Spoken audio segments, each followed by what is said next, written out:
Hola amigos de Seba, ¿qué tal? ¿Cómo están? Bienvenidos a esta serie de podcast que hemos titulado Sesiones con líderes de Latinoamérica.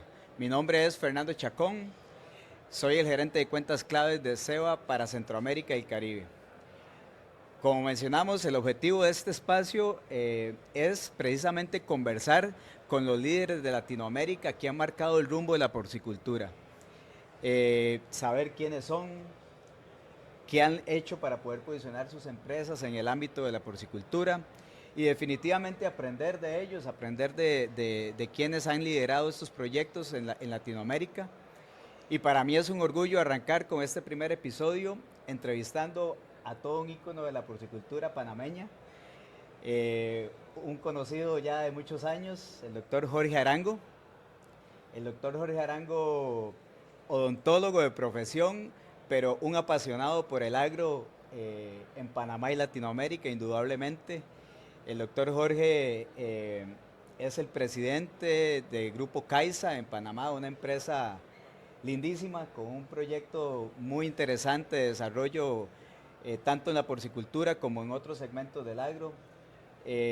Además, el doctor fue ministro de Desarrollo Agropecuario de la República de Panamá y tengo el gusto de conocerlo, bueno, personalmente ya de hace Buen bastantes rato, buen años. rato. Hemos trabajado algunas cosas por allá con Panamá y bueno, muchísimas gracias por estar acá con nosotros. Bienvenido. Conocemos y reconocemos su trayectoria y nos enorgullece poder tenerlo dentro de la lista de los líderes que estamos entrevistando en Latinoamérica. Eh, y sin más, la idea es conversar, hacer un conversatorio y que nos cuentes, conociendo la amplia experiencia que has tenido en el desarrollo agropecuario y particularmente en Grupo Caiza. ¿Cuáles consideras que son los principales hitos que han marcado historia? Que nos contés un poco sobre la historia del Grupo Caiza y cuáles han sido los principales hitos que han marcado esa trayectoria y ese avance hacia la mejora continua que ustedes en Grupo Caiza están implementando. Bueno, Fernando, te estoy muy agradecido con esta oportunidad. La verdad, como tú bien has dicho, tenemos una amistad de hace muchísimos años que cada vez se acrecienta más, así que me siento muy en casa contigo y todo lo que pueda compartir para mí es importante. Hay muchachos nuevos que esperamos que se estén metiendo, que puedan aprovechar estas oportunidades. Ojalá que la curva de aprendizaje no sea tan costosa como fue la mía. Así que cualquier contribución que podamos hacer, esto nos da mucho gusto compartirla. En algunos países funcionará, obviamente, en algunas mentes funcionará, porque todos tenemos criterios diferentes y lo que puedo contarte es lo que hemos hecho, ¿no? Cosa muy curiosa, mi padre, que paz descanse, que también ejerció la odontología, le ejerció mucho más tiempo que yo. Yo solo tuve 35 años, él tuvo cerca de 55 años siendo paciente. Siempre le encantaron los cerdos, Fernando. Imagínate tú que en el año 1946, recién pasada la Segunda Guerra Mundial, mi padre pone una primera finquita en las afueras de la ciudad de Panamá, como con unos 200 cerditos de ceba. Estos cerditos de ceba los iba comprando por diferentes lados. En aquellos tiempos no se conocía nada. Tú sabes que Panamá tiene unas grandes capacidades, pero en el área de negocios, en el área agrícola y de producción. Primero que somos muy pequeños en todo, un país de 4 millones de personas y casi que la agricultura y la ganadería ha ido cada vez perdiendo más terreno ante la banca, los seguros, el canal de Panamá, todo lo que es logística, y tú conoces muy bien Panamá. Pero el hombre siempre le gustaron los cerditos. Y la historia empieza, como te digo, despuesito de la Segunda Guerra Mundial. Él tiene sus 200 cerdos. En ese tiempo Panamá dependía mucho de los Estados Unidos de Norteamérica. Acuérdate que nosotros desde 1903 hasta el año 2000 casi que tuvimos un control bastante exigente de los gringos. Y en ese tiempo, al final de la Segunda Guerra Mundial, el gobierno de los Estados Unidos inventa una agencia de apoyo al sector agropecuario que se llamaba el Punto 4, que era manejado casi por veterinarios todos del ejército de los Estados Unidos que estaba estacionado en Panamá. Y deciden que van a probar por primera vez, tú que conoces esto más que yo, las primeras vacunas de fiebre porcina, que eran con agentes vivos. Entonces la única finca cercana al área era la de mi papá. Llegaron, él dijo, claro, hagan las pruebas que quieran y le mataron todos los cerdos. Así empieza Caiza. Entonces el hombre quedó muy frustrado y posteriormente ya como en el año 49, ya no en una finca alquilada, sino en una finca que tenía la familia, al otro lado del canal de Panamá, a otra media hora, él empieza nuevamente con la ceba de los cerdos. Me acuerdo perfectamente yo de tener 10, 12 años, cómo los metíamos en aquellos tiempos no habían pick-up, habían carros que se le bajaban los asientos y ahí íbamos comprando 5 o 6 puerquitos por aquí y tal. Ya como a los 2 años, en 1954, se junta con su hermano y un empresario muy grande de Panamá y fundan lo que en Panamá es la primera industria organizada porcina, que es Caiza, Compañía Agrícola Industrial S.A., ya como una sociedad anónima. Caiza se pasa 24 años, Fernando, perdiendo dinero. Y mi papá era el único de todos los socios que veía eso porque estaba dentro de la finca familiar. Y él era el que formulaba, él era el que estaba encima. Caiza era la empresa más grande porcina que había en Panamá, tenía 10 colaboradores y 1000 cerdos con 200 madres, 200 y piquito de madres. Me acuerdo perfectamente que mi primer trabajo de niño a los 14 años fue en Caiza un verano, donde yo apuntaba, llegaron 10 quintales de maíz, esta cerda parió 8 cerdos, que era una maravilla en ese tiempo. Ajá. Se destetaba a los 2 meses, los cerdos eran chiquititos, pero muy gordos porque el valor del cerdo era por las libras de grasa que produjera, no habían aceites vegetales, etcétera, etcétera. 24 años después, Fernando, estoy yo muy involucrado en la educación en el área de la odontología, era decano de la Facultad de Odontología, tenía 2 hermanos más que eran también en el área de odontología, todos estábamos ahí. Y me dice mi papá, ya yo no aguanto más estos 24 años y tú eres el único de mis hijos que sabe algo de administración. Le digo, me enseñó a ver paciente. Dice, no, pero maneja una facultad de odontología con varios millones de dólares de presupuesto. Entonces tú debes saber cómo, represéntame en la junta directiva. Él tenía en ese tiempo ya el 30%, Fernando. ¿Por qué? Porque cada vez que Caiza le vendía, le compraba los ingenios melaza, le pagaban con acciones de Caiza. A los molinos de maíz le pagaban con acciones de Caiza. Cuando yo me siento aquí, en ese momento de 34 años, me siento con 10 señores de la edad de mi papá, te puedes imaginar. Y le digo, miren señores, lo primero que les voy a decir, vengo a representar a mi papá a estas reuniones, pero yo no me puedo pasar 24 años perdiendo plata. Así que tomemos una decisión que hacer con esto. Y la decisión de la mayoría del grupo fue vender porque no querían saber más de eso. Y mi mamá desesperada porque la finca estaba en abandono, los cerdos se salían y se le comían las flores. Mira tú qué historia más interesante. Entonces,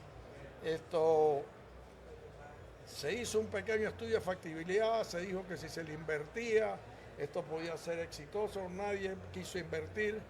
Y una noche yo, medio desvelado, le dije a mi señora, ¿y por qué no compramos esta finca nosotros? Que tenía 10 hectáreas, era una cosa chiquita, podíamos ir los fines de semana y así los muchachos no parrandeaban tanto, decía ya yo, mis hijos estaban creciendo. Bueno, para hacerte la historia un poco más corta, me pasé 46 años y pico creciendo esto desde el año 78 hasta el 1 de enero de este año, que ya me retiré de ser el gerente general de la compañía. Hemos hecho una reestructuración total de la compañía ha crecido un poco, tiene operaciones en 8 provincias de Panamá. En este momento manejamos entre asociados y Caiza unos 5.200 madres. Y como bien decía esto antes, tenemos lecherías, tenemos ganadería, tenemos vegetales, producimos café geisha, que tú sabes que en Panamá es una cosa interesante, un hobby muy interesante. Sí. Y en fin, estamos un poquito más de 500 colaboradores. Ese es el resumen de estos últimos y en este año cumplimos ya de haberse fundado Caiza 70 años. 70 años.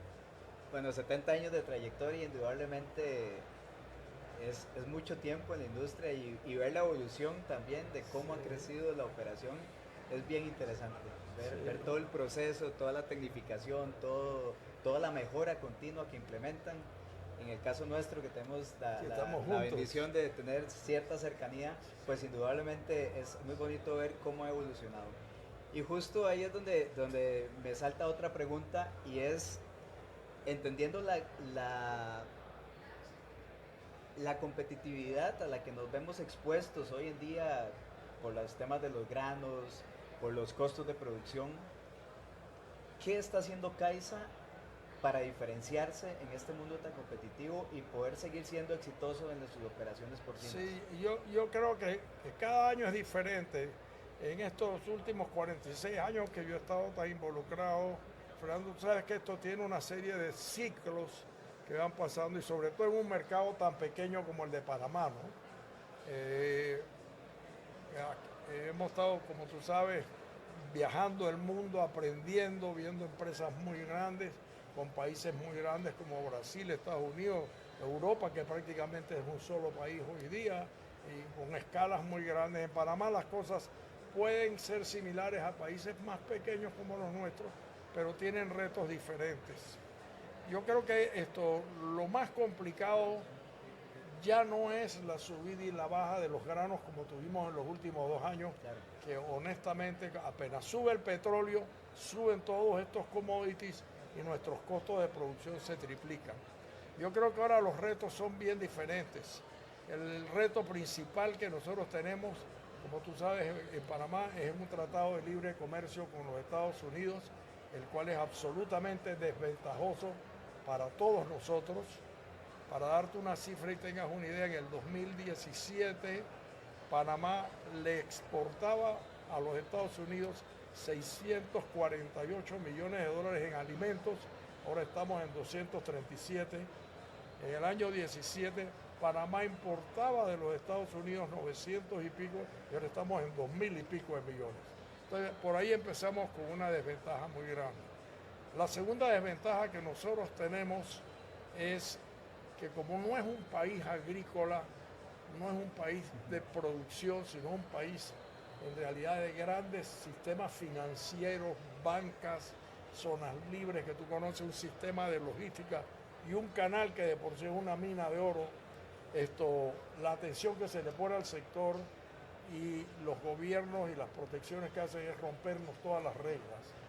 En este momento tenemos un peligro muy grande, muy grande, porque acabamos de pasar de un gobierno que hizo lo posible por proteger el agro, logramos hacer una serie de reglas que nos permitiera cumplir con todos los tratados, pero que a la vez regulara según la Organización Mundial del Comercio, y estos señores que acaban de entrar hace 4 meses están desbaratando todo, y ya por primera vez en 2 meses nos anunciaron que nos van a meter 12 millones de dólares en jamones picnic ahora en diciembre, cuando toda nuestra industria se ha preparado para tener los jamones necesarios para las fiestas que son importantes. Entonces, ¿qué es lo que hemos nosotros en Caiza anticipado o de mayor esfuerzo estamos metiendo? Ya no es en tecnificarnos más, obviamente tenemos mucho que tecnificarnos en la parte de comunicación, estamos cambiando todo el sistema de comunicación de la empresa, sistemas modernos de automatización de todos los informes, etcétera, etcétera. Pero nuestra mayor inversión ahora mismo es en nuestro recurso humano, en capacitar nuestras personas que nos ayuden a bajar los costos de producción a donde tenemos posibilidades. Nosotros no tenemos ninguna posibilidad de saber cuánto nos va a costar la soya y el maíz y las materias primas, pero sí tenemos mucho en tener animales más productivos, en que la cerda nos produzca mejor, en tener mejores ganancias de peso, y eso se hace única y exclusivamente con capacitación. Así que la mayor inversión que está haciendo Caiza, primero, es en capacitación. Segundo, habiendo sido una empresa totalmente familiar y en los últimos casi 50 años muy dependiente de una sola persona, nosotros hace 2 años empezamos una transformación de corporatizar la empresa, que fue donde te dije que ya yo a partir del primero, cuando ya capacitamos todo nuestro cuerpo ejecutivo, cuando ya arreglamos todas nuestras metas hacia dónde queremos ir, nuestros parámetros a cumplir, cuáles son los procesos que tenemos que tener, entonces yo me retiro, viene un gerente general nuevo con el equipo nuestro y estamos invirtiendo muchísimo en la capacitación de nuestros recursos humanos. Estamos invirtiendo mucho en asesores que nos permitan ser no solo mejores personas, sino conocer mejor nuestras capacidades. Porque yo puedo tener muchas cualidades por una cosa, pero tener algunas ocultas que no sé que tenía ese potencial que si lo trabajo lo puedo hacer. Sí. Y la estructura ahora tiene que empezar a delegar hacia abajo para que la gente tenga más responsabilidad y no dependan de una pirámide. Entonces yo creo que ese es el reto en que estamos involucrados ahora mismo, Fernando. Y qué bien, porque al final parte de las estrategias de sostenibilidad de una empresa como esta, indudablemente en este gremio, se basan en las personas. Al final, uno de los retos que hay a nivel global también hoy en día, indudablemente son los relevos generacionales. Y también que las personas que están iniciando su carrera, su vida profesional, se inserten en el agro. Ese es uno de los retos que en todo el agro estamos teniendo, y qué bueno que CAISA esté apostando a eso, porque indudablemente la forma de mejorar la productividad, de mejorar los costos de producción, es profesionalizando nuestras operaciones. Y ya para cerrar, doctor, ¿cómo visualiza a CAISA en los próximos 5 años? ¿Dónde cimienta, bueno, obviamente esta parte de personas, pero dónde cimienta toda la sostenibilidad de CAISA para el futuro? ¿Dónde bueno, siguiendo en esa misma línea de cómo hemos estado con estos asesores corporatizando el sistema, nosotros en los últimos años, Fernando, invertimos muchísimo en infraestructura, sobre todo en controles, en biodigestores, en renderings, en aprovechar, en ver cómo cumplimos con todas las normas ambientales, etcétera, etcétera. Y muchas de esas grandes inversiones que hicimos millonarias están subutilizadas. Entonces, nosotros no tenemos en este momento ningún como meta final seguir creciendo en madres nuestras, pero sí no queremos que un productor panameño pierda su trabajo, y estamos empezando un sistema de asociatividad, de traernos esos productores, darle la asesoría, darle la tecnología, darle nuestra genética y sobre todo garantizarle que CAISA le va a comprar todo su producto y vamos a utilizar más todas las plantas que tenemos, no solamente de matanza de cerdo, que tenemos 2, de matanza de reses, que también tenemos, sino además que todos estos biodigestores anden full, que todas estas plantas de rendering anden full, porque eso nos va a permitir bajar mucho los costos fijos. Entonces, por eso digo, para lograr eso, ya tenemos la infraestructura. Tú sabes que nosotros tenemos 20 fincas de producción en 8 provincias, que yo creo que el éxito mayor que ha tenido CAISA no es solamente el haber crecido, sino el haber generado una cantidad de empleos en un sector muy deprimido, porque Panamá, como todos los países de Latinoamérica, tenemos estas grandes riquezas y una inmensidad de pobreza y una discrepancia muy grande. Entonces, ahí es donde estamos enfocados. La parte de capacitación técnica, la escuela de 70 años es suficiente. Totalmente. La parte de capacitación humana, tenemos recursos afuera que hemos traído. Entonces yo sí creo que CAISA va a seguir creciendo, pero no a aumentar más inversiones fijas, sino a utilizar las que tenemos y atraer más asociados, porque nosotros en Panamá no podemos permitir que un productor más abandone el campo y sigamos con toda esta tendencia de que todo el mundo se quiere vivir a las grandes ciudades, y quién le va a dar de comer a los 9.000 millones de personas que vamos a hacer dentro de pocos años. Entonces tenemos una estrategia muy clara hacia dónde queremos ir, mandando muchos de nuestros ejecutivos afuera, a congresos, a estudiar, trayendo gente de afuera, pero en fortalecer nuestros recursos humanos. Nosotros tenemos, Latinoamérica tiene, y el mundo entero, un problema muy serio. No hay personas que quieran trabajar en este sector. En Caixa no, en Caixa ya tenemos 3 generaciones de gente. Padre, madre, los hijos trabajan, el que no trabaja se va.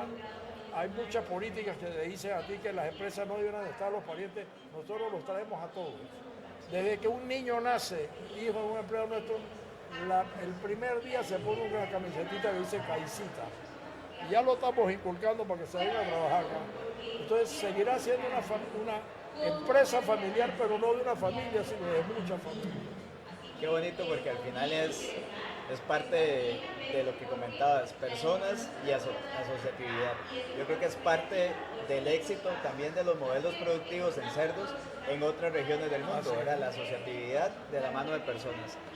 Otra pregunta que quería hacerte ya para finalizar, ¿cómo visualizas vos, por ejemplo, las empresas farmacéuticas como la nuestra, como Ceba Salud Animal, dentro de todo este concepto de Caixa y entendiendo la necesidad de bienestar animal y sostenibilidad? ¿Cómo visualizas empresas y dónde a estos modelos de producción puede ayudar realmente? No, Fernando, yo creo que los suplidores nuestros son nuestros principales aliados y asociados. En este tipo de asociatividad, esto tiene que ser un solo grupo. Los mayores capacitadores nuestros son ustedes. Ustedes son los que nos facilitan esta capacitación, los que están encima de nuestros técnicos, los que le están trayendo nuevas tecnologías. Lo que se está haciendo en inseminación, en prevención, en vacunas. Digo, es una cosa fabulosa, Fernando. Cuando yo compro Caixa en el 78, el 35% de los lechones que nacían 8 por madre, se morían. El cerdo que yo podía vender en el mercado pesaba vivo 150 libras. Ahora estamos en 250 libras. Todo eso ha sido por la ayuda que hemos tenido de nuestros asociados, que son los que nos ayudan a comenzar. Entonces, esto tiene que ser una mancuerna entre nuestros asociados que nos ayudan a producir y nuestros clientes. Tiene que ser un solo grupo, porque el que falla en el escalafón ya te hunde y te sube los costos de producción. Así que para nosotros ustedes son parte de la familia y parte de lo que necesitamos. Qué bien, muchísimas gracias, doctor. Ha sido realmente un placer poder compartir estos minutos con usted. Como siempre, es súper agradable. Muchísimas gracias por el espacio. Gracias a ti, Fernando, y ojalá alguna de estas ideas le puedan servir a más productores y a más empresarios que sepan que todos seguimos siendo chiquitos. Si no nos unimos, no somos nada. Totalmente, totalmente. Me gusta mucho tu filosofía y ojalá que sea el futuro de la producción en Centroamérica. Muchísimas gracias. Gracias.